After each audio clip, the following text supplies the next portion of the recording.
وأشهد أن سيدنا ومولانا محمدا عبده ورسوله.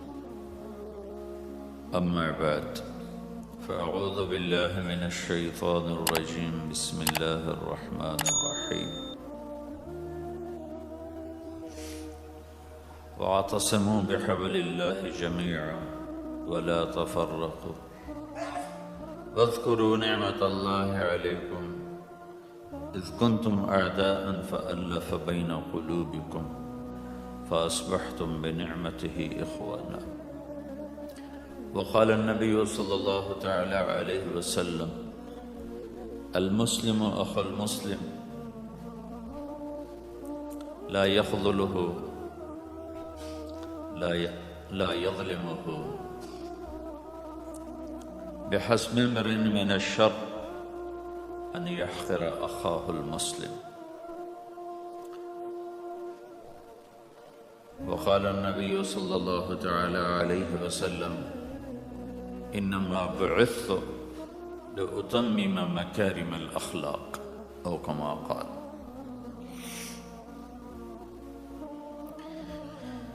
اللہ اکبر. میرے محترم بھائی اور دوستو،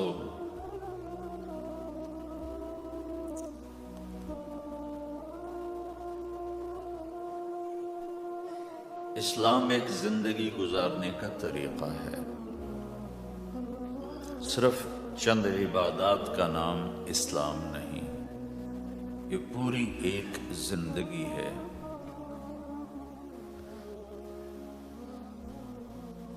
اور اس زندگی کو سکھانے کے لیے، چونکہ انسان پیدائشی طور پہ جاہل پیدا ہوتا ہے، اسے کچھ نہیں آتا، اسے سیکھنا پڑتا. وہ جو سیکھتا ہے باہر سے سیکھتا ہے، سیکھا سکھایا نہیں پیدا ہوتا. کسی بچے کو آپ جنگل میں چھوڑ دو اور کوئی اس سے ملے نہیں تو وہ گونگا ہوگا، کچھ نہیں بول سکے گا. لیکن آپ چڑیا کے بچے کو تنہا چھوڑ دو، کوئی چڑیا اس سے ملاقات نہ کرے تو وہ اپنی زبان ہی بولے گا، اپنی زبان میں بولے گا. کوے کو تنہا چھوڑ دو، کوئی کوا اسے ملنے نہ دو تو کوے کی زبان ہی بولے گا. لیکن انسان کو گجراتی کا بچہ پنجابیوں میں چھوڑ دو تو گجراتی بھول جائے گا، پنجابی بولے گا. پنجابیوں کا بچہ گجراتیوں میں چھوڑ دو تو وہ پنجابی نہیں بولے گا، وہ گجراتی بولے گا. اور کوئی بھی نہ اس سے ملے، اسے تنہا چھوڑ دو تو وہ کچھ بھی نہیں بول سکے گا، گونگا ہوگا. تو انسان جو کچھ سیکھتا ہے باہر سے سیکھتا ہے، اور چونکہ امتحان کی جگہ ہے تو باہر دونوں چیزیں موجود ہیں، غلط بھی صحیح بھی. دونوں جنس بازار میں موجود. انسان کے علاوہ جتنی مخلوق ہے ان میں غلط کرنے کا کوئی سسٹم ہی نہیں ہے، وہ غلط کر ہی نہیں سکتے، جو کرتے ہیں ٹھیک کرتے. انسان کے اندر دونوں سسٹم ہیں، فَأَلْهَمَهَا فُجُورَهَا وَتَقْوَاهَا. یہ دونوں نظام لے کے چلتا ہے. اسلام کو سیکھنا پڑتا ہے.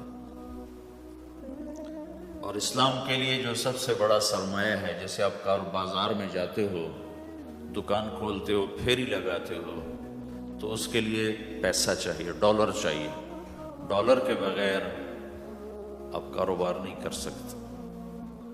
اسلام کے لیے ایمان چاہیے، ایمان کے بغیر اسلام پہ چلا نہیں جاتا. جانتا ہوگا چل نہیں سکے گا. ایمان وہ طاقت ہے، وہ سرمایہ ہے، وہ کیپٹل ہے جس سے کوئی مرد عورت وہ دین پہ چل سکتا ہے.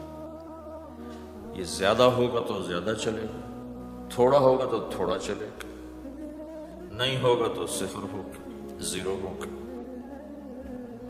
تبلیغ کا جو یہ کام اللہ تعالیٰ نے ہمیں دیا ہے، یہ ایمان کو سیکھنے کی اور اس کو آگے پہنچانے اور پھیلانے کی محنت ہے. ایمان سیکھنے کے لیے فمن شاء اتخذ الی ربہ سبیلا، کوئی ایک طریقہ نہیں ہے، کئی طریقے۔ اللہ نے سبیل کے اوپر الف لام نہیں لگایا، الف لام ہٹا کر یہ بتایا ہے کہ اللہ تک پہنچنے کے راستے کئی ہیں، محنت کے، اور راستہ تو ایک ہے اسلام، اس پر آنے کی جو محنت ہے اس کے راستے مختلف ہیں۔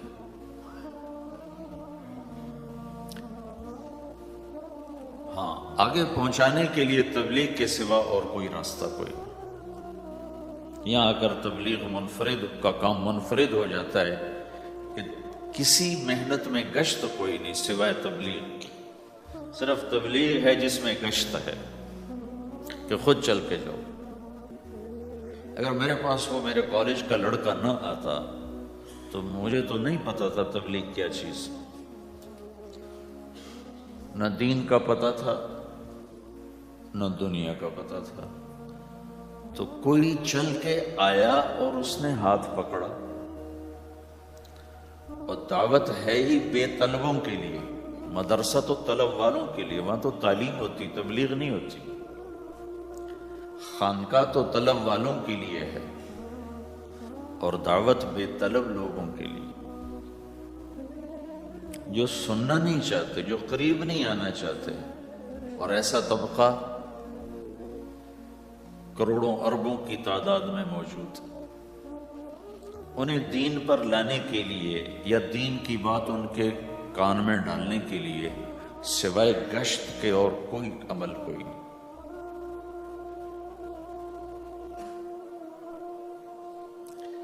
میں پشاور گیا تو جماعت میں انہوں نے کہا جی یہاں ایک وکیل صاحب ہیں، تبلیغ والوں کو بہت گالیاں دیتے ہیں، شکل دیکھتے ہی گالیاں دینا شروع کرتے ہیں۔ آپ کے علاقے کے؟ آپ کے علاقے کے؟ میں کہا اچھا ملاؤ۔ پشاور میں رہتا تھا، وکالت کرتا تھا، میرے علاقے کا میاں چنو ایک چھوٹا سا ٹاؤن ہے وہاں کا تھا، میں اس کے قریب تلمبا ایک چھوٹا سا ٹاؤن ہے، میں وہاں۔ تو جب ہم ان کے دروازے پر گئے اور نوک کیا تو دروازہ کھلتے ہی انہوں نے وہی کام شروع کر دیا، دیکھتے ہی۔ اور کہا میں نے تمہیں کتنی دفعہ کہا ہے، وہ جو مقامی، کہ تبلیغ والوں کو میرے دروازے پر مت لایا کرو۔ تو اب بتاؤ، میں اگر یہ تبلیغ کے رگڑے نہ لگے ہوتے تو میں تو 2 تھپڑ اس کے منہ پہ مارتا، یا مفتی صاحب کی طرف فتویٰ سناتا، تو اسلام سے خارج ہو گیا، توبہ کر۔ میں نے اس سے کہا بھائی میں تو تبلیغی بن کے آپ کے پاس نہیں آیا، میں تو اس لیے آیا ہوں کہ مجھے پتہ چلا کہ آپ میاں چنو کے ہیں اور میں تو لمبے کا ہوں، تو میں تو اس لیے آپ کو ملنے آیا ہوں۔ تو ایسے ہوا، اچھا آپ تو لمبے کے ہو؟ میں نے کہا تو لمبے کا ہوں۔ کہو اچھا اچھا اچھا، بڑی مہربانی، فرمائیے۔ میں نے کہا فرمائیے ایسے تو نہیں ہوگا، گھر بٹھاؤ پھر فرمائیے ہوگا۔ تو اس نے دروازہ کھولا، ہمیں بٹھایا، میں نے کوئی تبلیغ کی بات نہیں کی، چائے وائے پلائی۔ تو میرے والد صاحب اپنے علاقے کے مشہور آدمی تھے، تو جب میں نے اپنا تعارف کرایا تو وہ اور خوش ہو گیا، کہا تو آپ کے باپ کا الیکشن تو میں نے لڑا ہے، ان کے لیے ووٹ مانگنا۔ تو ایسا خوش ہو گیا، کھل گیا، چائے پلائی، بات چیت ہوتی رہی۔ تو اٹھتے ہوئے میں نے کہا فلاں مسجد میں ہماری جماعت آئی ہوئی، میں نے کہا چلو آپ کو بتا دوں، مغرب کے بیان میں وہ آیا ہوا تھا۔ پھر جتنے دن میں وہاں رہا وہ آتا رہا آتا رہا آتا رہا، میں واپس چلا گیا۔ اس میں کئی سال گزر گئے۔ لاہور کیولری گراؤنڈ ایک مشہور جگہ، وہاں میرا بیان تھا، جو کرکٹر آئے ہوئے تھے، ان کو ہم نئے سعید انور، انضمام، مشتاق، ان کو ہم قریب کر رہے تھے، اس وقت نئے نئے ان کو قریب کر رہے تھے، تو یہ لوگ آئے ہوئے تھے۔ تو بیان کے بعد ان کو لے کر ہم ایک کمرے میں بیٹھے، اس کمرے کی دیوار شیشے کی تھی، تو لوگ اندر آنے کی کوشش کر رہے تھے، تو ان پہرے والے ان کو روک رہے تھے۔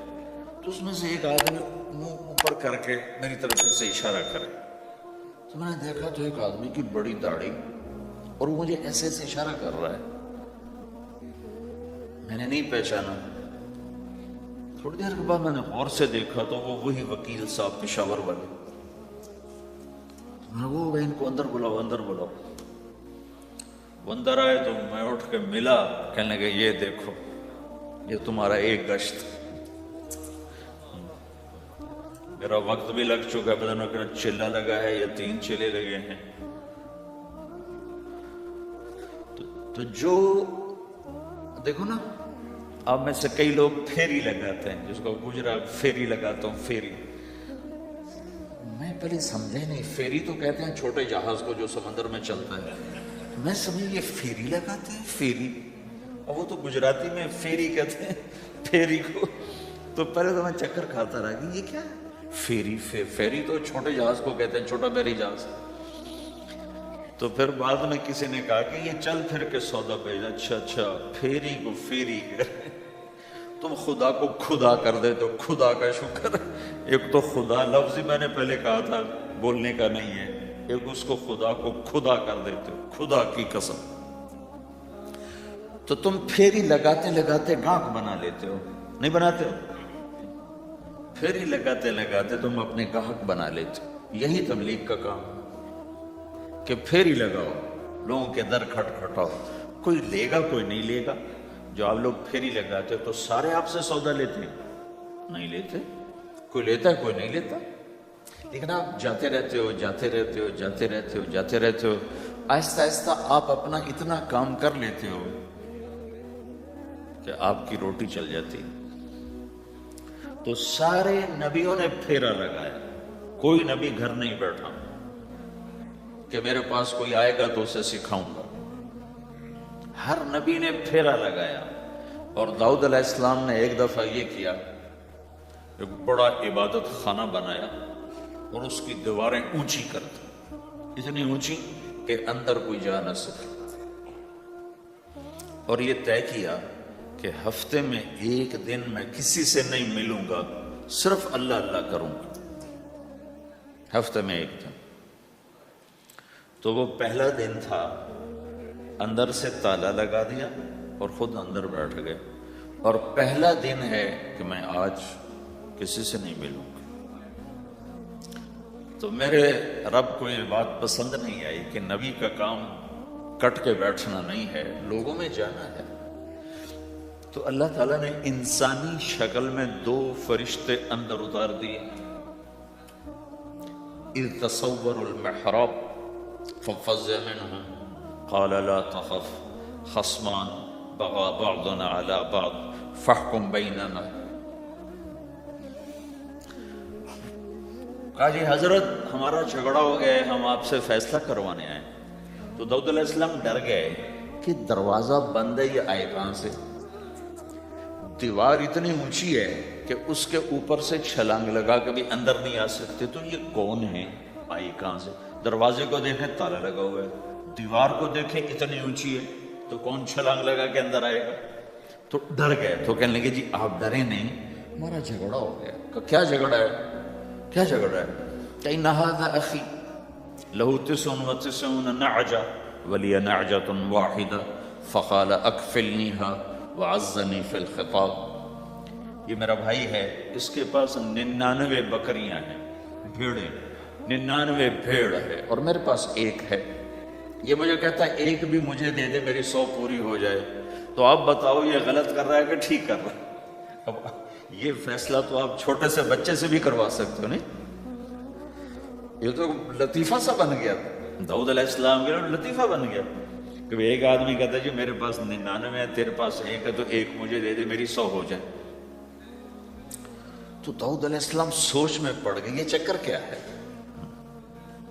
تو ایک دم ان کو خیال آیا کہ اوہ, میرے رب نے مجھے پیغام بھیجا ہے کہ داؤد تجھے بندوں کو دعوت دینے کے لیے بھیجا ہے, مصلی پر بیٹھنے کے لیے نہیں بھیجا. ہاں مصلی پر بیٹھنا ہے, اس کے لیے رات ہے. قم اللیل الا قلیلا نصفہ او انقص منہ قلیلا او زد علیہ ورتل القرآن ترتیلا. چل ومن اللیل فتہجد بہ نافلۃ لک عسیٰ ان یبعثک ربک مقاما محمودا. رات ہے, آ جاؤ, ان ناشئۃ اللیل ہی اشد وطئا واقوم قیلا، آجا آجا، رات بڑی مزے کی چیز ہے، تو اور میں تنہا، فاذا فرغت فانصب وإلی ربک فارغب، آ جاؤ، تتجافى جنوبهم عن المضاجع يدعون ربهم خوفا وطمعا ومما رزقناهم ينفقون، رات تیری میری، دن میرے بندوں کے لیے، نہیں بیٹھ سکتا، تسبیح پکڑ کے نہیں بیٹھ سکتے ہو۔ تو اس پر داؤد علیہ السلام سجدے میں گرے، آیت سجدہ ہے اس لیے میں نہیں پڑھتا ہوں، سجدے میں گرے اور کہا یا اللہ معافی کر، یا اللہ معاف کر دے، یا اللہ معاف کر دے، میں نے دروازے بند کر لیے، حالانکہ میں یہ میرے منصب کے خلاف تھا، اس پر اللہ سے معافی مانگی۔ تو چل کے جانا نبیوں کی صفت ہے، یہی ہماری صفت ہے۔ اس امت کو یہ کام دیا گیا کہ یہ اوروں کے پاس جا کے اپنا سودا پیش کر، اپنوں کو بھی سنبھالے اور غیروں تک بھی پہنچے۔ نہیں سنتے پھر جاؤ، نہیں سنتے پھر جاؤ، کیونکہ دلوں کا پھیرنا اللہ کے ہاتھ میں ہے، تیرے ذمہ آواز لگانا ہے۔ اللہ تعالیٰ نے تقسیم کر دی، قم اللیل الا قلیلا، رات اللہ کے پاس آ جا، دن میں کیا کر، ان لک فی النہار سبحا طویلا، تیرا دن میں کام بہت زیادہ ہے، سبحا طویلا، دعوت کے کام کو تیرنے سے تشبیہ دی ہے، سبح تیرنے کو کہتے ہیں۔ اللہ کے نبی کا ایک گھوڑا تھا جس کا نام تھا سبحہ، میں نے بتایا تھا پہلے دن، وہ اتنا تیز چلتا تھا جیسے تیر رہی ہوگی، اس لیے اللہ کے نبی نے خود اس کا نام سبحہ رکھا تھا، تیرنے والا۔ تو تبلیغ کے کام کو تیرنے سے تشبیہ دی کہ آپ نے لمبا تیرنا ہے، اور مکے میں تو پانی کوئی نہیں، تو کہاں تیرنا ہے جی؟ سارے مکے میں پانی کا قطرہ کوئی نہیں زمزم کے کنویں کے سوا، تو تیرنا کہاں ہے؟ یہ اس دعوت کے کام کی بڑی خوبصورت تصویر ہے، سبحا طویلا۔ حالانکہ اللہ فرماتے ان لک فی النہار شغلا طویلا، عملا عظیما، جہدا طویلا، لیکن سبحا طویلا۔ جو آدمی چل رہا ہوتا ہے اگر وہ بیٹھ جائے تو کوئی نقصان تو کوئی نہیں، گاڑی چلا رہا ہے کہیں گاڑی روک لے تو کوئی نقصان تو کوئی نہیں، تھوڑی دیر سے پہنچ جائے گا، کہیں گاڑی کھڑی کر کے کافی پینے لگ گیا تو کوئی مسئلہ تو کوئی نہیں ہے، آدھا گھنٹہ دیر سے گھر پہنچ جائے گا۔ تیرنے والا پانی میں اتر گیا، اب یہ رک سکتا ہے؟ کیوں بھائی؟ اگر یہ کافی پینے کا ارادہ کرے تو کہاں جائے گا؟ تو مچھلی کے پیٹ میں جائے گا۔ پانی میں اترنے کے بعد اختیار ختم ہے، اب تیرنا ہے، کہاں تک؟ دوسرا کنارہ جب تک ہاتھ میں نہیں آتا تیرنا ہے، سبحا طویلا، جب تک آخرت کا کنارہ ہاتھ میں نہیں آتا۔ اے میرے نبی تجھے دعوت کا کام کرتے ہی رہنا ہے، کرتے ہی رہنا ہے، کرتے ہی رہنا ہے، تیری چھٹی کوئی نہیں۔ سبحا میں یہ اشارہ تھا کہ چھٹی کوئی نہیں، یہ موت تک کا کام ہے۔ وَاعْبُدْ رَبَّكَ حَتَّى يَأْتِيَكَ الْيَقِينُ۔ آئے ہائے، جب یہ آیت اتری یا ایھا المدثر قم فانذر وربک فکبر، اے میرے محبوب اٹھ جا، اٹھ جا، میرا پیغام سنا، تو لیٹا ہوا ہے۔ تو اس پر آپ نے کہا خدیجہ انقطع ایام النوم والراحہ، میرے آرام کے دن چلے گئے، میرے سونے کے دن چلے گئے، میرے رب نے مجھے کہا ہے اٹھ جا اور میرا پیغام سنا۔ تو اس وقت تو کوئی جاننے والا نہیں تھا، تو پہلے آپ چپ کے بات فرما رہے تھے، پھر اللہ نے کہا کھل کے کہہ، تو پھر آپ نے کہا میں خدیجہ میں کس کو کہوں، میری کون سنے، من ادعو من یستجیب۔ تو حضرت خدیجہ نے عرض کی یا رسول اللہ آپ دعوت دینے میں پہل کریں، میں لبیک کہنے میں پہل کرتی ہوں۔ تو بھائیو، دعوت ہمارا سرمایہ ہے، دعوت سے ایمان بنتا ہے، ایمان سے عمل بنتا ہے۔ تو اگر آپ اس دعوت میں حرکت کرتے رہو گے، ان لک فی النہار سبحا طویلا، کل میں نے اس پر تھوڑی تفصیل سے بات کر دی تھی، آج میں اس سے اگلی بات کرنا چاہتا ہوں۔ لیکن اس کو بار بار سننا اس لیے ضروری ہے کہ آدمی بڑی جلدی بھول جاتا ہے، اور نفع سامنے نہ ہو تو اس کے لیے قدم اٹھانا، مال لگانا مشکل ہو جاتا ہے۔ آپ پھیری بھی تو لگاتے ہو، تو شام کو پیسہ ہاتھ میں آتا ہے تو تھکاوٹ چلی جاتی۔ میں نے ایک شخص سے کہا تھوڑا تبلیغ میں وقت دے دو بھائی، کہا جی مجھے گولیاں لگی تھیں تو اس کے بعد میرے بدن میں درد ہوتا ہے تو میں ٹائم نہیں دے سکتا۔ لیکن میں اسے دیکھتا تھا وہ صبح سے شام تک اپنے دکان پہ کھڑا ہوتا تھا، کھڑا ہو کے کام کرتا۔ تو ایک دن میں نے اس سے پوچھا جو تو دکان پہ کھڑا ہوتا ہے اس کا درد تمہیں نہیں ہوتا؟ تبلیغ میں تو اتنی مشقت نہیں ہے۔ وہ کہنے لگا جی روز درد بہت ہوتا ہے، لیکن میں جب شام کو پیسے گنتا ہوں تو سارا درد چلا جاتا ہے، سارا درد چلا جاتا ہے۔ تو اب آپ تبلیغ میں 3 دن کے لیے گئے تو کچھ لگا کے آتے ہو، ہاتھ میں تو کچھ بھی نہیں ہوتا، اور چلے کے لیے جاؤ تو کچھ لگتا ہے، ہاتھ میں تو کچھ بھی نہیں آتا۔ 4 مہینے کے لیے جاؤ تو کچھ لگتا ہے، ہاتھ میں تو کچھ بھی نہیں آتا۔ تو وہ جذبہ پیدا نہیں ہوتا لگانے کا، تھکنے کا، تھکانے کا، جیسے دنیا میں پیدا ہوتا ہے کہ اس کی واپسی نظر آ رہی ہوتی۔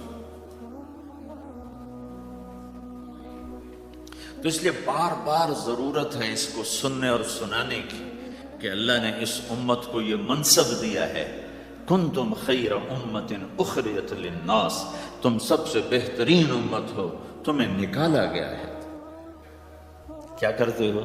تأمرون بالمعروف وتنہون عن المنکر وتؤمنون باللہ، بھلائی کی بات کرتے ہو، برائی سے روکتے ہو، صلہ مجھ سے لیتے ہو، تؤمنون باللہ، صلہ مجھ سے لیتے ہو، اللہ میں ایمان لاتے ہو۔ کل بھی میں نے کہا تھا کہ ہر مسلمان کے ذمہ دعوت ہے، عمل کرے یا نہ کرے۔ آج پھر اس کو دہرا رہا ہوں کہ عمل کرے یا نہ کرے، اوروں کو دعوت دینا ہر مسلمان کے ذمہ ہے۔ اللہ تعالیٰ نے بنی اسرائیل کے بارے میں کہا میری تم پہ لعنت ہے، لعن الذین کفروا من بنی اسرائیل علی لسان داؤد و عیسیٰ ابن مریم، اے داؤد، اے عیسیٰ، ان پر لعنت بھیجو۔ کتنا سخت اللہ کا فرمان ہے۔ اچھا کیوں؟ کس لیے؟ اللہ نے دو جرم بتائے، ذَلِكَ بِمَا عَصَوْا وَكَانُوا يَعْتَدُونَ، یہ بہت نافرمان ہو چکے ہیں، بہت نافرمان ہو چکے ہیں۔ ایک اس کی وجہ سے ان پر اللہ کی لعنت۔ دوسرا کیا ہے؟ كَانُوا لَا يَتَنَاهَوْنَ عَن مُنْكَرٍ فَعَلُوهُ، جو گناہ خود کر رہے ہوتے ہیں اس سے اوروں کو نہیں روکتے۔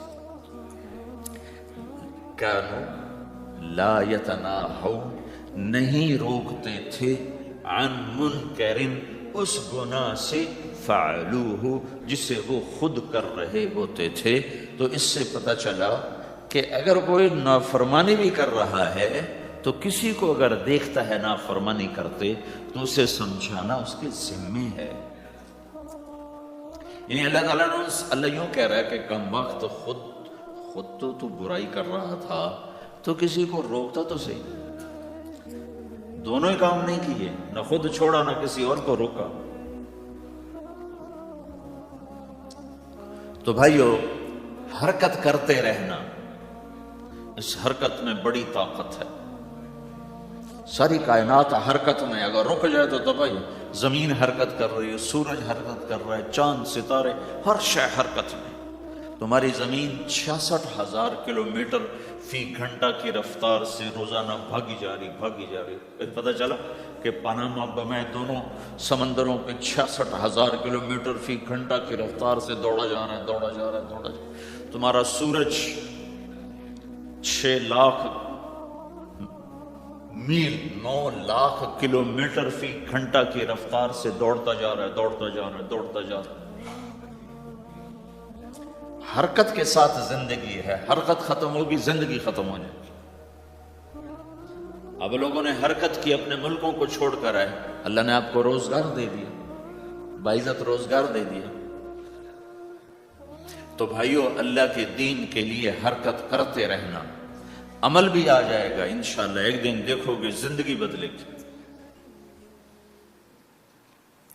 ہمارے بزرگ تھے ساتھی فوت ہو گئے، تو ان کا بیٹا PI میں کیپٹن تھا، جہاز اڑاتا تھا. تو انہوں نے کہا بیٹا نماز پڑھ لیا کر. کہا ابا فرصت نہیں ملتی، بہت کام ہوتے. کہا اچھا چلو نماز کے وقت ایک آدمی کو دعوت دے دیا کر، 5 نمازیں ہیں، 5 دفعہ دعوت دے دیا کر. وہ کہنے لگا میں دعوت دوں؟ خود تو میں پڑھتا نہیں، دوسرے کو کیسے دعوت دوں؟ کہا بیٹا ایک تو میری مان لے، نماز کا انکار کیا ہے تو یہ تو مان لے کہ چلو کسی کو کہہ دیا کر کہ بھائی نماز پڑھا کرو. کہا چلو یہ تو آسان ہے، میں کہہ دوں گا. تو اس نے اپنے ابا کی بات مان لی، ہر نماز پہ 1-2 کو کہہ دیتا بھائی نماز پڑھا کرو. اس کے والد فوج میں جرنیل تھے، یہ کیپٹن تھا، دونوں کی ملاقات نہیں ہوئی. 6 مہینے بعد باپ بیٹا کی ملاقات ہوئی تو دیکھا تو کپتان صاحب کی داڑھی بھی اور ماتھے پہ محراب. انہوں نے کہا بیٹا یہ کیا ہوا؟ کہا آپ نے مجھے پھنسا دیا. وہ جب میں لوگوں کو کہتا رہا تو میرے اپنے اوپر اثر ہونا شروع ہو گیا کہ میں اپنے آپ کو ملامت کرنے لگا کہ اوروں کو تو کہہ رہا ہے، خود تو پڑھتا نہیں. کہا اس نے مجھے کھڑا کیا اور میں نماز پہ آیا. پھر ایک دن شیو کرنے لگا، شیشے میں کھڑا دیکھ رہا تھا تو میں نے کہا جب اللہ کو سجدہ کر رہا ہوں تو چہرے پہ نبی کی سنت بھی ہونی چاہیے. تو میں نے سیفٹی بھی پھینک دی، میں داڑھی بھی رکھ لی. تو تبلیغ کا کام کرتے رہنا، ہم فرشتے نہیں بن سکتے. ایک دفعہ ایک آدمی نے میرے اوپر بڑی چڑھائی کی، تم تبلیغ والے منافق ہو، کہتے کچھ ہو کرتے کچھ ہو، تمہارے قول اور فعل میں بہت فرق ہے، بہت. جب ان کا غصہ اتر گیا تو میں نے ان سے کہا بھائی 100 نمبر تو اللہ نے بھی نہیں مانگے، آپ کیوں مانگتے ہو؟ اللہ نے کہا ہے فمن ثقلت موازینہ، جس کی نیکیاں بڑھ جائیں گی گناہ تھوڑے ہوں گے تو پاس کر دوں گی. تو 100 نمبر تو اللہ نے بھی نہیں کہا کہ ایک گناہ تیرے کھاتے میں نہیں ہونا چاہیے. 100/100 نمبر لے گا تو جنت دوں گا، نہیں تو ریپٹ مار کے جہنم میں ڈالوں گا. تو 100 نمبر تو اللہ بھی نہیں مانگتا. اسے پتا میرا بندہ کمزور ہے، کبھی گناہ کرے گا کبھی نیکی کرے گا.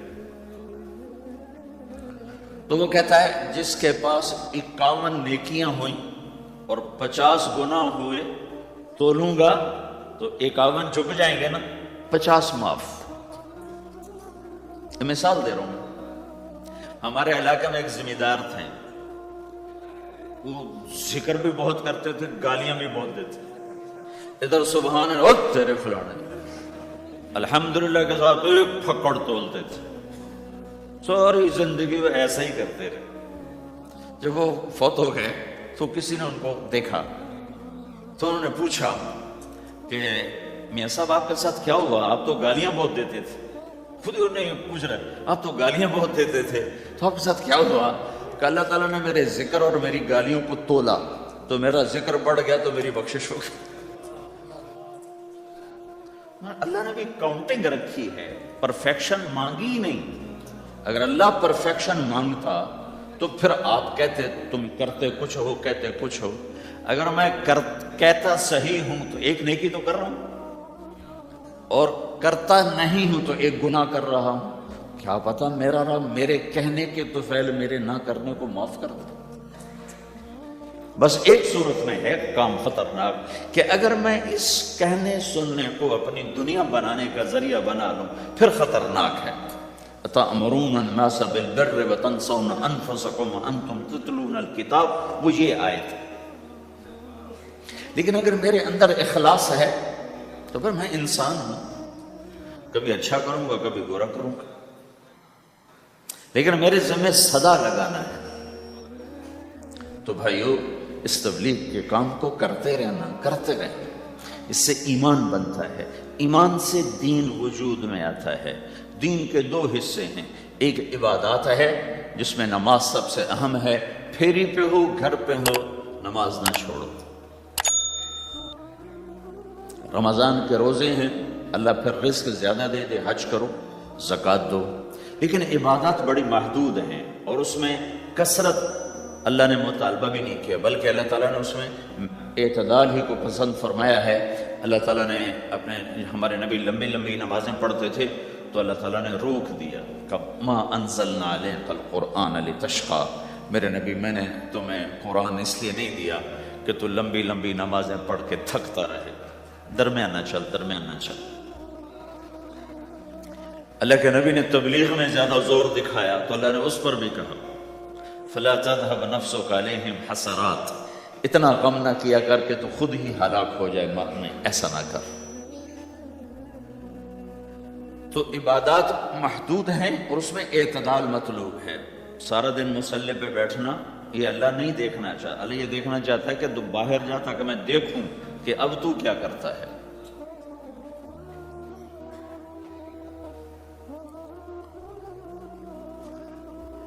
دوسرا حصہ اس کا اخلاقیات ہے، آپس کی معاشرت ہے۔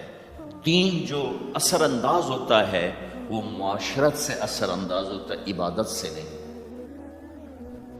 عبادات سے نہیں۔ عبادت تو مسجد کے اندر ہے یا مصلی پر گھر کے اندر ہے، روزہ اندر کی چیز ہے، حج بیت اللہ میں ہے، زکوٰۃ مسلمان کو دی جاتی ہے۔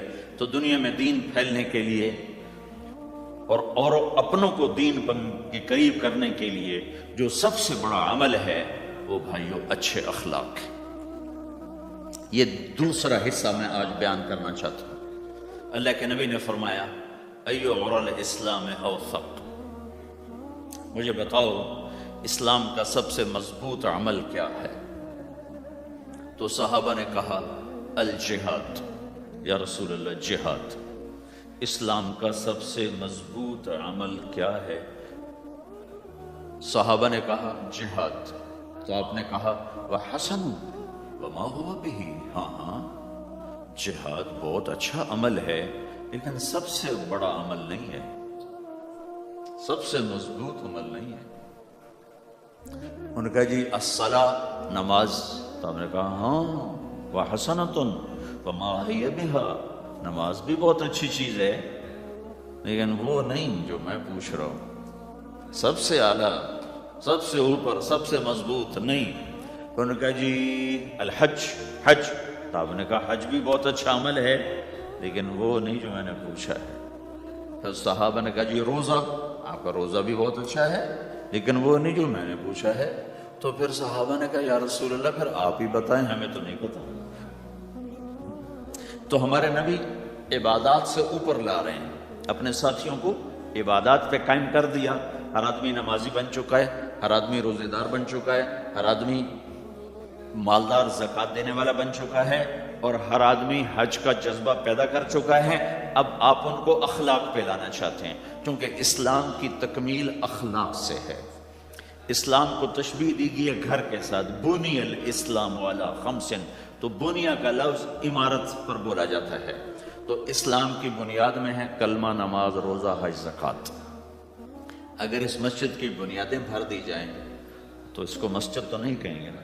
ہاں جی بنیادیں ڈال دی ہیں، چھت ڈالنی ہے، جب چھت پڑے گی تو پھر یہ مسجد کہلائے گی۔ تو اسلام کی بنیاد قائم ہو چکی تھی، اب آپ چھت ڈالنا چاہتے تھے۔ چھت کیا ہے؟ وہ اچھے اخلاق ہیں۔ تو اب آپ ان کو اوپر لا رہے ہیں، اوپر لا رہے ہیں۔ تو آپ نے جب پوچھا تو انہوں نے وہی کہا جو انہوں نے ابھی سیکھا تھا، نماز، روزہ، جہاد، حج۔ لیکن آپ نے سب کی نفی کر دی، نہیں یہ بھی نہیں، یہ بھی نہیں، یہ بھی نہیں، یہ بھی نہیں۔ اچھا یا رسول اللہ آپ بتائیں۔ تو آپ نے فرمایا ان اوثق عر الاسلام الحب للہ والبغض للہ، اسلام کا سب سے مضبوط عمل وہ آپس میں اللہ کے لیے محبت کرنا ہے۔ اسلام کا سب سے مضبوط عمل وہ آپس میں اللہ کے لیے محبت کرنا ہے۔ اسلام کا سب سے مضبوط عمل وہ محبت ہے، اللہ کے لیے بغض ہے، اللہ کے لیے محبت ہے، یہ اسلام کا سب سے مضبوط عمل ہے۔ تو بھائیو یہ چھوٹا سا معاشرہ اسلامی بن جائے، اس کے لیے بنیاد میں نے پہلے بتا دی، اب چھت بتا رہا ہوں، وہ ہیں اچھے اخلاق۔ اللہ تعالیٰ نے جب ہمارے نبی نے نماز لمبی پڑھی تو اللہ نے کہا درمیانی پڑھو، میں نے ابھی بتایا۔ تبلیغ میں دکھ زیادہ جھیلا تو اللہ نے کہا درمیانہ چلو۔ لیکن جب اللہ کے نبی نے اخلاق بلند کیے، اخلاق، تو اس پر بھی اللہ تعالیٰ فرماتا میرے نبی ذرا اتنا نرم نہ ہو، تھوڑا سا سختی دکھا، آنکھیں دکھا۔ تھوڑا شوں شاں کر ہیں تو میرے رب نے کیا کہا؟ واہ، میرے رب نے آپ کے اخلاق کی جیسی تعریف کی ہے، آپ کے کسی عمل کی ایسی تعریف نہیں کی۔ نماز کو کہا معتدل، اعتدال، دعوت کو کہا اعتدال، اور اخلاق کو کیا کہا؟ انک لعلی خلق عظیم۔ اور اس کو طاقت پہنچائی قسم اٹھا کے، نون، پھر قسم اٹھائی قلم کی جو علم کا ذریعہ ہے، والقلم وما یسطرون، مجھے قسم ہے قلم اور اس کی تحریر کی، ما انت بنعمت ربک بمجنون وان لک لاجرا غیر ممنون۔ ان دو آیتوں کو چھوڑ کر اگلی جو آیت آ رہی، وانک لعلی خلق عظیم، اے میرے محبوب میں قسم اٹھاتا ہوں قلم اور اس کی تحریر کی، تیرے اخلاق بڑے عالی شان ہیں۔ یہ نہیں کہا تیرے اخلاق بڑے عالی ہیں، انک لعلی، علا، علا کا یہاں بہت عظیم الشان کردار ہے۔ علا یہ بتا رہا ہے کہ اے میرے نبی، جتنے اخلاق تصور کیے جا سکتے ہیں وہ سب تیرے تابع ہو چکے ہیں، اور تو ان پہ سوار ہو چکا ہے، تو ان پہ چھا چکا ہے۔ علا چھا جانے کے لیے ہوتا ہے کہ تمام اخلاق تیرے غلام ہو چکے ہیں۔ ایک دفعہ آپ نے فرمایا اچھے اخلاق 360 قسم ہیں، 360 قسم، 360 صفات کا مجموعہ اچھے اخلاق۔ کوئی ایک صفت کسی کو مل گئی تو جنت میں چلا جائے گا۔ تو ابو بکر رضی اللہ عنہ سامنے بیٹھے تھے، کہنے لگے یا رسول اللہ افی منہا شیء، ان 360 میں کوئی میرے اندر بھی کچھ ہے؟ تو آپ نے کہا تیرے اندر سارے کا سارا، کوئی کمی کوئی نہیں، پورے۔ یہ آپ نے اور کسی کو نہیں کہا، صرف آپ نے یہ ابو بکر سے فرمایا کہ ابو بکر تیرے اندر پورے اخلاق 360۔ تو بھائیو، آپس کی محبت اور اچھے اخلاق یہ اسلام کا سب سے چوٹی کا سبق، سب سے اعلیٰ درجے کا سبق۔ اب ایک حدیث میں جو حدیث جبریل کہلاتی ہے، وہ انسانی شکل میں آ کر پوچھتے ہیں یا رسول اللہ اسلام کیا ہے؟ تو آپ کہتے ہیں کلمہ، نماز، روزہ، حج، زکوٰۃ، یہ اسلام ہے۔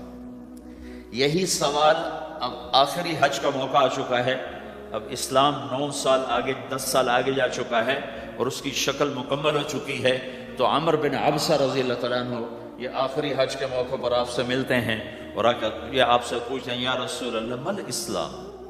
سوال ایک ہے، مل اسلام؟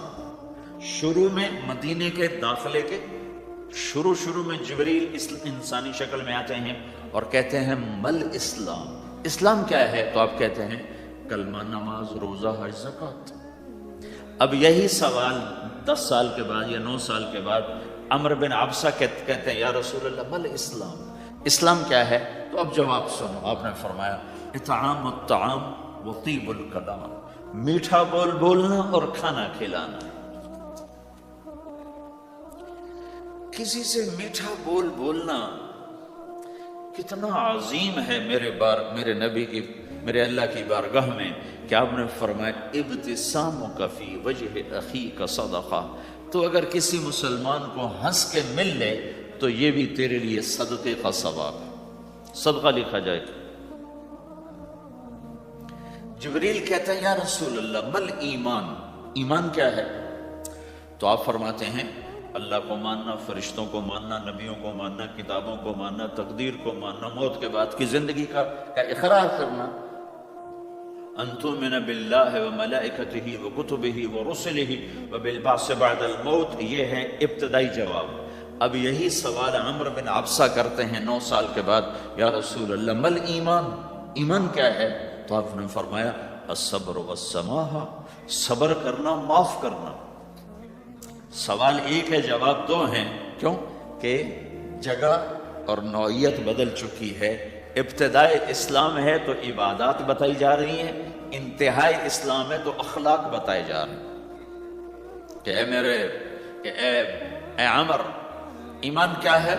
صبر کرنا، معاف کرنا، صبر کرنا، معاف کرنا۔ تو بھائیو، جو ہمارا معاشرہ بنے گا اسلامی، گھر میں باہر، وہ بنے گا اچھے اخلاق سے، عبادت سے نہیں، علم سے نہیں، تبلیغ سے نہیں، وہ بنے گا اچھے اخلاق سے، میٹھے بول بولنے سے، درگزر کرنے سے، معاف کرنے سے، سہ جانے سے، اور بازار میں سچائی، بازار میں میٹھا بول نہیں، وہ تو ہر تاجر مسکرا کے ملتا ہے، ہاں وہ تو کاروبار ہے مسکرانا۔ سچا بول، الصدق ینجی والکذب یہلک، میرے نبی نے فرمایا سچ نجات دیتا ہے اور جھوٹ ہلاک کر دیتا ہے۔ تو بازار کے اخلاق ہیں صحیح بولنا، صحیح تولنا، دھوکہ نہ دینا۔ میرے نبی سے پوچھا گیا یا رسول اللہ مسلمان بزدل ہو سکتا ہے، ڈرپوک؟ آپ نے کہا ہو سکتا ہے۔ کہ یا رسول اللہ مسلمان بخیل ہو سکتا ہے، بخیل کنجوس؟ آپ نے کہا ہو سکتا ہے۔ کہ یا رسول اللہ مسلمان جھوٹ بول سکتا ہے؟ آپ نے کہا جھوٹ نہیں بول سکتا۔ آپ نے فرمایا میں اپنے امت میں ہر عیب کی توقع رکھتا ہوں کہ میرا امتی ہر گناہ کر سکتا ہے لیکن دو کام نہیں کر سکے گا اگر وہ میرا امتی ہے، ایک جھوٹ کبھی نہیں بولے گا، ایک دھوکہ کبھی نہیں دے گا۔ اور یہ دونوں کام ہمارے پورے عروج پر ہے۔ تو مسلمان دھوکہ نہیں دیتا کسی کو، مسلمان جھوٹ نہیں بولتا۔ تو اللہ کے نبی نے یہ نہیں فرمایا جو نماز نہیں پڑھتا وہ میرے سے، وہ مجھ سے نہیں ہے، میری امت میں سے نہیں، جو روزہ نہیں رکھتا میری امت میں سے نہیں ہے، زکوٰۃ نہیں دیتا میری امت میں سے، یہ نہیں کہا۔ آپ نے کہا من غش فلیس منا، جس نے کسی کو دھوکہ دیا وہ میری امت میں سے نہیں، میری امت سے خارج۔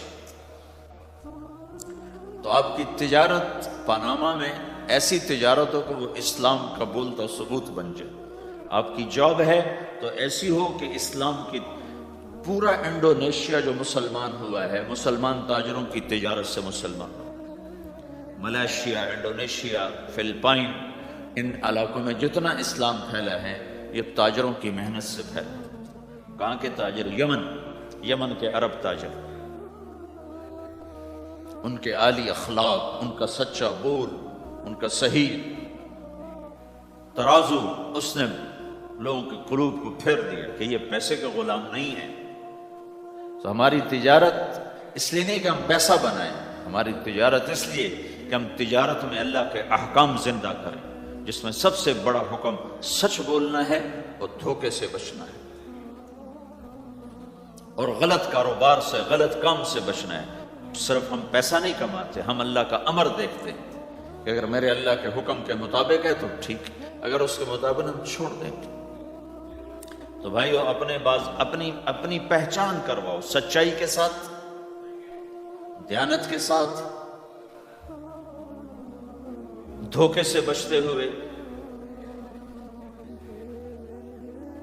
ایک تاجر مجھے بڑے فخر سے بتا رہا، فیصل آباد کی بات، کہ جی میں صبح صبح قرآن پڑھ رہا تھا، دکان پہ بیٹھا ہوں، کپڑے کا تاجر، تو ایک گاہک آ گیا، کہا جی آپ قرآن پڑھ رہے ہو، بھلے آدمی لگتے ہو، تو میں نے بیٹی کے جہیز کے لیے کپڑا خریدنا ہے، تو میں نے کہا آپ سے خرید لیتا ہوں۔ تو وہ پھر ہنس کے کہنا جی میں نے 16 روپے میٹر والا کپڑا 48 روپے میٹر میں بیچ دیا۔ میں نے کہا واہ بھائی واہ، قرآن کی قیمت بڑی تھوڑی لگائی تھا۔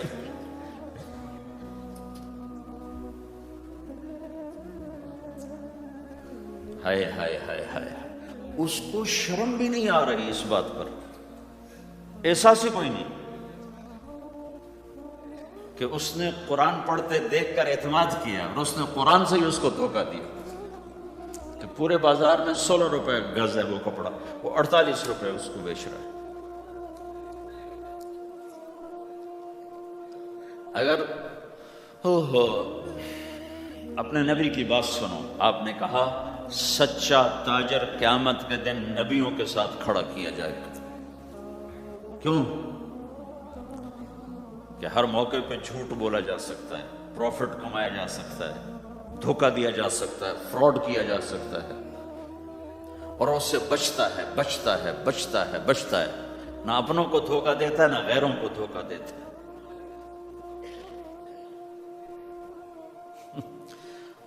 جب انگریز کا دور تھا تو وہ ایک دلی میں ایک جیب کترا تھا، جیب کاٹنے والا، تو وہ یہ سکھایا کرتا تھا لڑکوں کو، پھر ان کو بھیجتا تھا۔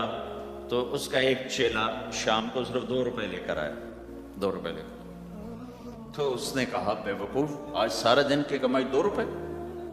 کہا استاد آج بہت بڑا مال مارا تھا،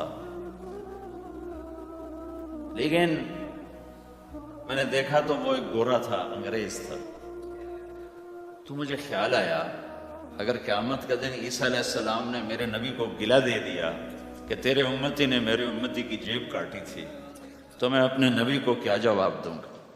تو میں نے جا کر اس کو واپس کر دیا، ابھی اپنے کے کس کا کے لایا ہوں 2 روپے۔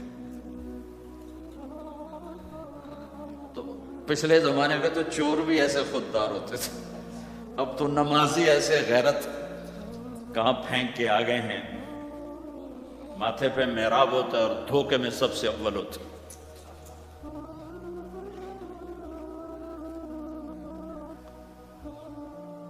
تو ہمارا اسلام صرف اس مسجد کی 4 دیواری میں نہیں ہے، ہمارا اسلام تو بارش کے قطروں کی طرح پھیلا ہوا ہے، آسمان کی بلندی ہے، آسمان کی وسعت ہے، جیسے اس سے زیادہ ہمارے دین کی وسعت ہے۔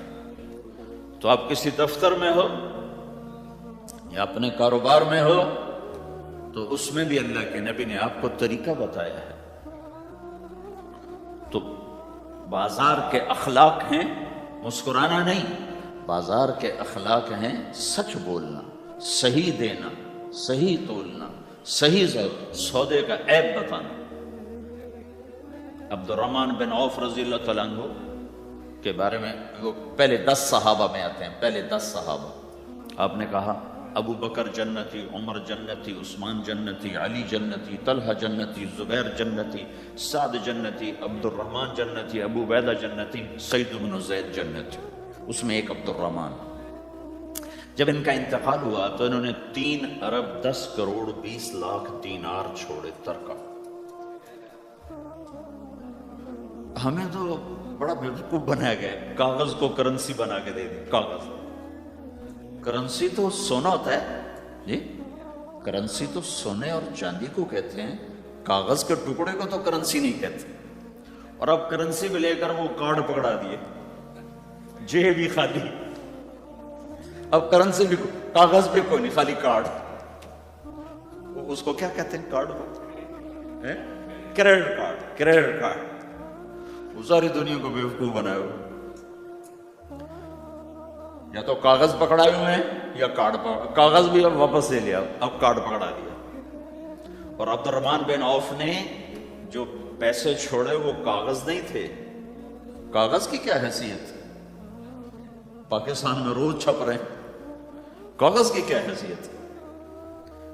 3 ارب 10 کروڑ 20 لاکھ دینار سونے کے، اور ایک سکہ دینار اس وقت 4.5 ماشے کا ہوتا تھا۔ اب اس کو ملٹیپلائی کرو اور پورا پاناما خرید لیں اس پیسے سے۔ اور وہ ٹاپ لسٹ کے 10 صحابہ میں سے ایک۔ وہ فرماتے تھے میری تجارت کا یہ اصول رہا کہ میں نے کبھی ادھار نہیں خریدا، نہ کبھی ادھار بیچا، نہ کبھی ادھار خریدا۔ جو خریدے بھی ادھار اور بیچے بھی ادھار، اسے نیند کہاں آئے گی؟ دینے والے دیتے نہیں، لینے والے سر پہ کھڑے ہوتے۔ انہیں نہ بیوی اچھی لگتی نہ بچے اچھے لگتے، وہ گھر میں بیٹھ کے بھی گھر میں نہیں ہوتے۔ تو آپ نے فرمایا نہ میں نے کبھی ادھار خریدا نہ کبھی ادھار بیچا، نقد خریدا نقد بیچا۔ دوسرا میرا اصول یہ رہا کہ میں نے کبھی سٹاک نہیں کیا، جب مجھے پروفٹ ملا میں نے فوراً بیچ دیا، انتظار نہیں کیا 1 ہفتے بعد بیچوں گا ریٹ بڑھ جائے گا۔ جس دن مجھے پروفٹ ملا 1 پیسہ بھی ملا تو میں نے فوراً بیچ دیا۔ تیسرا اصول یہ تھا کہ میرے سودے میں کوئی کمی یا عیب ہوتا تو میں اسے چھپاتا نہیں تھا، ظاہر کرتا تھا، اس میں یہ کمی ہے بھائی، لینا تو لے لو، نہیں لینا تو چھوڑ دو۔ ہماری تو تجارت بھی جنت کا راستہ ہے۔ مدینے کے لوگ ذمہ دارا کرتے تھے، مکہ کے لوگ تجارت کرتے تھے، ان کی زراعت اور تجارت دین کے پھیلنے کا ذریعہ بن گئی۔ عبد الرحمن بن عوف رضی اللہ عنہ کا مال اللہ کے دین کے کام ہے، عثمان رضی اللہ عنہ کا مال اللہ کے دین کے کام ہے۔ جنگ تبوک میں 10,000 آدمیوں کا سامان حضرت عثمان اکیلے نے دیا۔ 30,000 کا لشکر تھا تو 1/3 10,000 کا سارا سامان عثمان رضی اللہ عنہ نے اپنے گھر سے دیا۔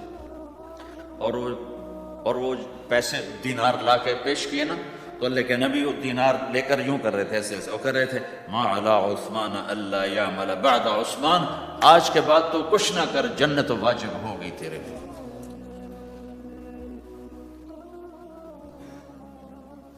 تو بھائیو، ہمارا دین صرف ہمیں عبادت نہیں بتاتا،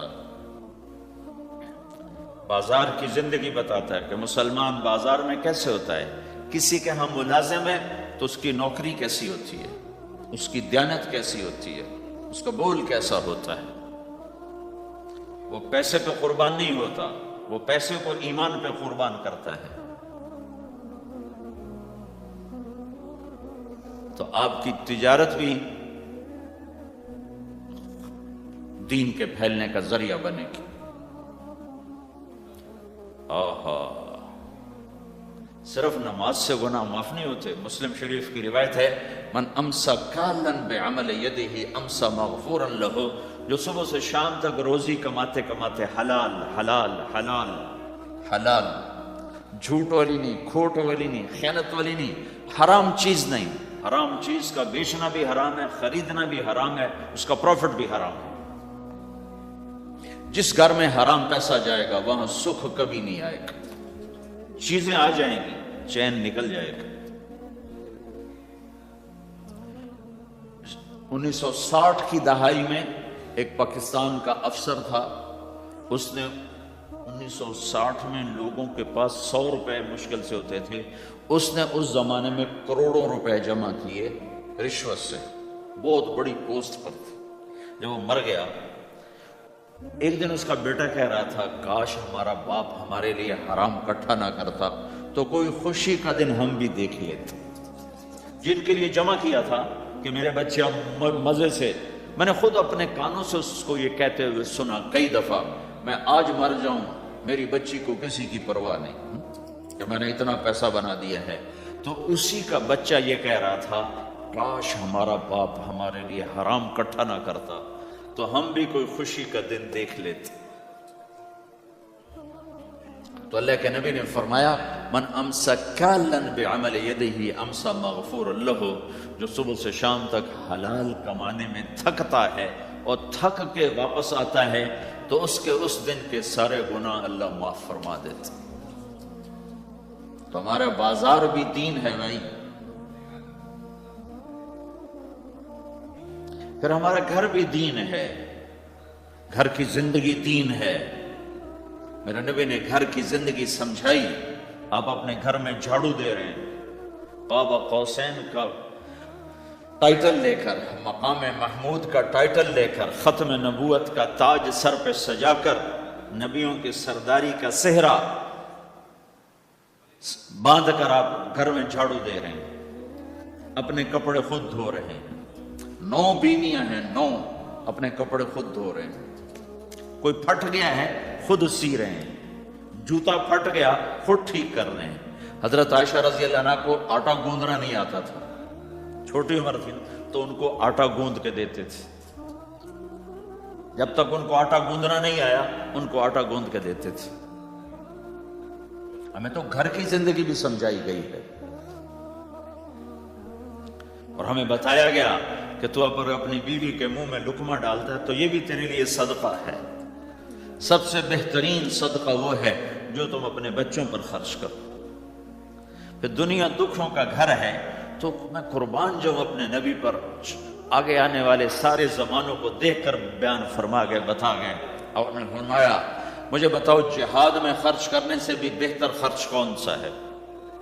جہاد میں خرچ کرنا تو سب سے بہتر شمار ہوتا ہے۔ آپ نے کہا مجھے بتاؤ جہاد میں خرچ کرنے سے بھی بہتر کون سا خرچ ہے؟ تو صحابہ نے کہا جی ہم تو نہیں جانتے، ہم تو اسی کو سب سے بہتر جانتے ہیں۔ ہم نے کہا نہیں، اولاد کا ماں باپ پہ خرچ کرنا جہاد میں خرچ کرنے سے بھی بہتر ہے۔ یہ کیوں فرمایا؟ کہ آگے نظر آ رہا تھا کہ اولاد نافرمان نکلے گی، لاکھوں بچوں میں سے کوئی ایک اگر اللہ چاہے تو اس کے یہ کہنے پر وہ پلاٹ مسجد کے نام ہو گیا، واپس نہیں لے سکتا۔ کیوں کہ اگر اللہ چاہے، اگر اللہ چاہے، اور اللہ تو چاہتا ہے کہ تم اس کے نام پر دو، من ذا الذی یقرض اللہ قرضا حسنا۔ ٹھیک ہو گیا؟ یہ بات سمجھ میں آ گئی؟ اب ایک آدمی یوں کہتا ہے انشاءاللہ میری بیوی کو 3 طلاق، اگر اللہ چاہے تو میری بیوی کو 3 طلاق، تو علماء فرماتے ہیں یہ طلاق نہیں ہوگی۔ کیوں نہیں ہوگی؟ اس لیے کہ اس نے کہا ہے اگر اللہ چاہے تو میری بیوی کو 3 طلاق، اور اللہ چاہتا ہی نہیں کوئی اپنی بیوی کو طلاق دے، لہذا یہ طلاق نہیں ہوگی۔ ہزاروں دفعہ کہہ دے انشاءاللہ ساتھ لگا ہوا ہو، نہیں ہوگی۔ کیونکہ اللہ چاہتا ہی نہیں تم طلاق دو، اللہ گھر آباد، سینکڑوں آیات ہیں گھر کو آباد کرنے کے لیے۔ فَإِنْ خِفْتُمْ شِقَاقَ بَيْنِهِمَا، اگر میاں بیوی میں ہوگی کھٹپٹ تو بڑھاؤ نہیں۔ کیا مصیبت ہے کہ کچھ ادھر سے بڑھانا لگ جاتے ہیں، کچھ ادھر سے بڑھانا